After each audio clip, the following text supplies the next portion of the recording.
ይወላችሁ ያለ ክርስቶስ ማርም ይመራል፣ ምንም ጥቅም የለውም። ያለ ክርስቶስ ሁሉ መራራ ነው። ያለ ክርስቶስ ጨለማ ነው። ያለ ክርስቶስ ባዶ ነው። ያለ ክርስቶስ ውሃ እንደመውቀጥ ነው፣ ትርፍ የለውም።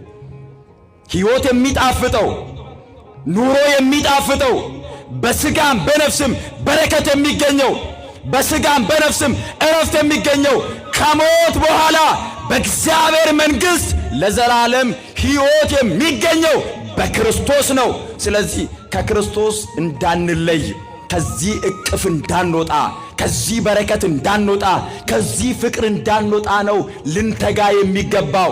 ቅዱስ ጳውሎስ እንደዚህ አለ፣ ከእግዚአብሔር ተለይታችሁ ከተስፋው መንግሥት ርቃችሁ ያለ ክርስቶስ ነበራችሁ አለ። ነበራችሁ፣ አሁን ግን አለ እናንተ በፊት ርቃችሁ የነበራችሁ በክርስቶስ ቀርባችኋል። ምን ብላችኋል? መልሱልኝ፣ ምን ብላችኋል? በክርስቶስ ቀርባችኋል።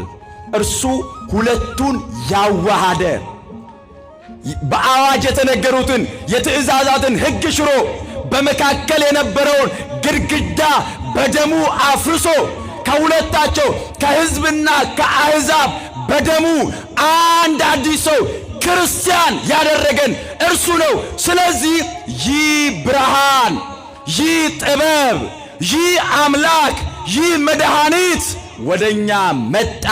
በአሕዛብ የነበረውን ጨለማውን ገፈፈ፣ ሁሉን ወደዚህ ብርሃን አመጣ።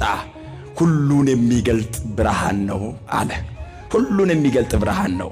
ከዚያ ቀጥሎ ለእመቤታችን